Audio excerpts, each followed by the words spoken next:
Welcome to the AFR Saints channel, where we provide you daily content on your favorite team, the New Orleans Saints. Do us a favor and hit that subscribe button. Be sure to leave your comments below and smash that like button. Who dat? DA, after wrapping up work in Irvine, talked about the work they got done over the last 3 weeks.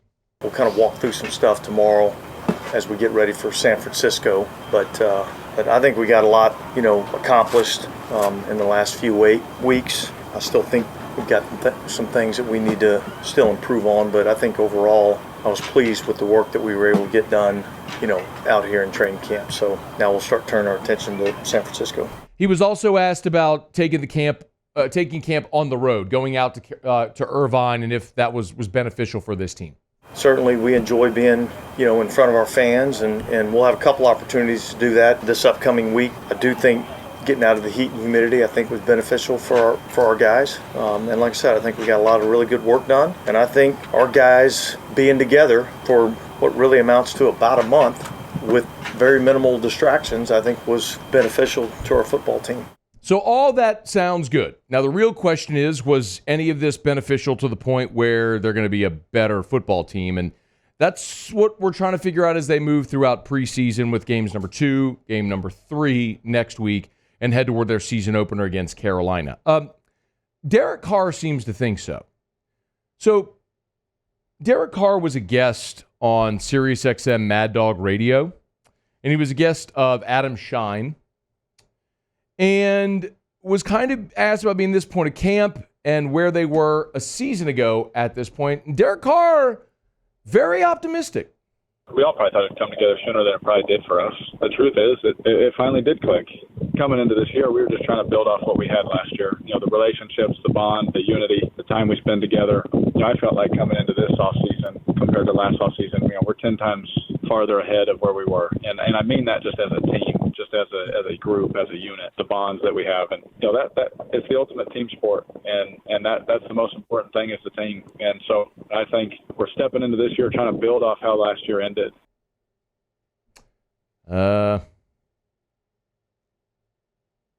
Did you catch the part in that Derek Carr cut on Sirius XM Mad Dog Radio that I caught that really stood out to me? If you missed it, this was it. I felt like coming into this offseason compared to last offseason, we're 10 times farther ahead of where we were.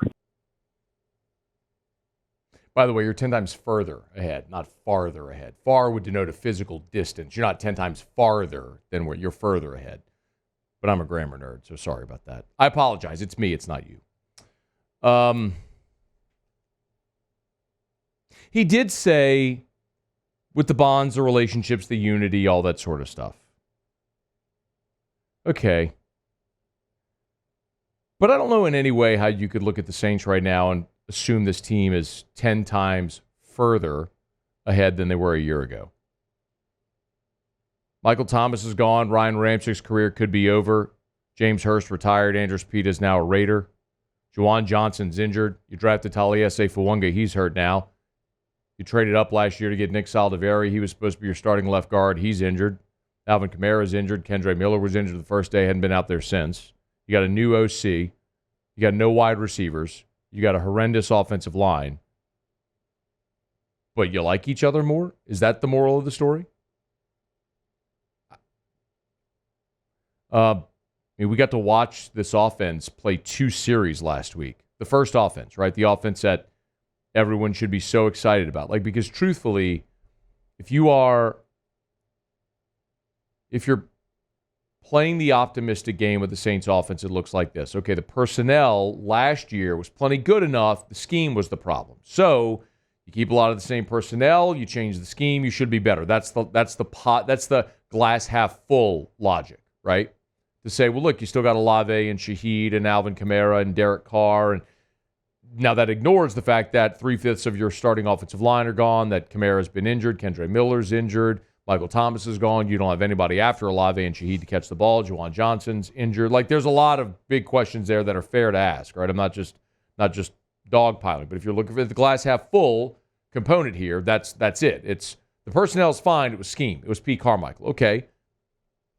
We go into the first preseason game, we got to see 2 series from the offense.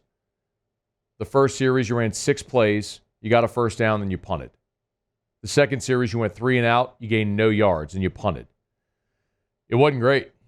So I don't know that necessarily I'm not trying to judge anything by 2 series of the first preseason game to draw any wide-ranging conclusions here. But I don't know that you can say anything about this team, especially offensively, that you're further ahead than you were a year ago, let alone 10 times further ahead. And that's the quarterback saying it. But it's not the first time Derek Carr has gone into a press conference and said something that's made us go, what? I mean, you remember last year after he threw the pick 6 against Atlanta, the pick 6 to Jesse Bates, which was an absolutely horrendous decision by Derek Carr to throw that ball. This is what he said after the game. Oh, yeah, I know. I mean, he was playing one single high, and he left his responsibility. You don't expect him to do that. You don't plan on that for that route. I thought she made a good decision, but Bates a good player, and he made a great play. You threw a pick 6, and it's totally your fault for throwing that ball, but it's not really your fault. Remember when he blew up on the sideline with Chris Olave against the Jags? This is what he said after that game. I wasn't talking to Chris. Like the past 2 weeks, I've just been talking in general. Because there was some things, and I'm not going to tell you, but there were some things that happened today that led to some pretty big negative plays that should never happen. And I think that's where my frustration was coming from. There are some things that I'm not going to tell you what they are, but just know it wasn't me. It was somebody else that I'm pinning this on. And I wasn't yelling at Chris. That's like me looking at the door and going, dang it, Muse! I'm not yelling at you, Muse. I'm yelling at the door. Muse, is someone who's been the receiving end of that. Is there a difference when I'm yelling at you or yelling at not at you, but about something? No difference. No difference. You know where it's directed, right? When you hear it. Gosh, gee, if someone doesn't quit missing drops on this show all the time, I'm going to fire somebody. I'm not yelling at Muse. There's just some things that are happening in the production of the show.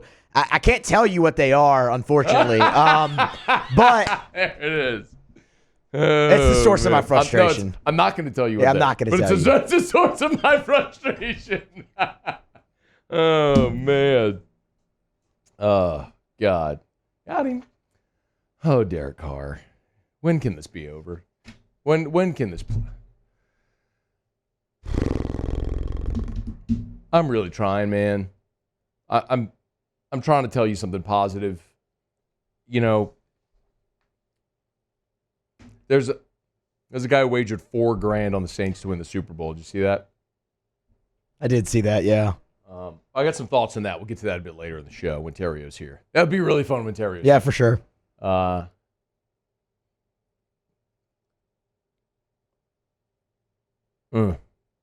You want your glass half full?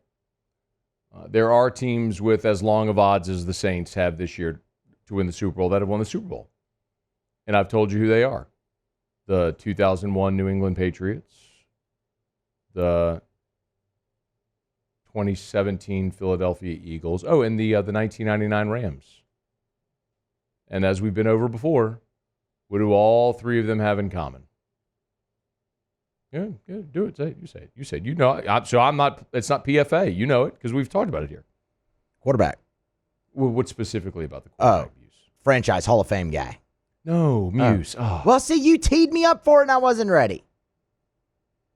Here comes the source of the frustration again. I'm not going to tell you what the source of my frustration is, but there's things that should be happening when people know the answer to questions because we talk about in the radio and they don't. It's just, I'm not going to tell you what they are. It's just the source of my frustration. All 3 situations, the starting quarterback was replaced in those situations. In 1999, the Rams, Trent Green went down, Kurt Warner, boom. 2001, Drew Bledsoe got hurt, Tom Brady, boom. 2017, Carson Wentz went down, Nick Foles, boom. Those are the 3 longest odds Super Bowl winners ever, and in all 3 situations, the starting quarterback was injured. I'm not pulling for a Derek Carr injury. Please don't misunderstand me. That's not what I'm saying. What I'm saying is history is dictated for the New Orleans Saints. Your path through this, whatever this thing is through someone that's either not on the roster or Jake Hain or Spencer Rattler would have been. That's your path through this, because it's not going to be Derek Carr. Hey, thanks so much for watching. Please leave your comments. I love to interact, and be sure to hit the red subscribe button below.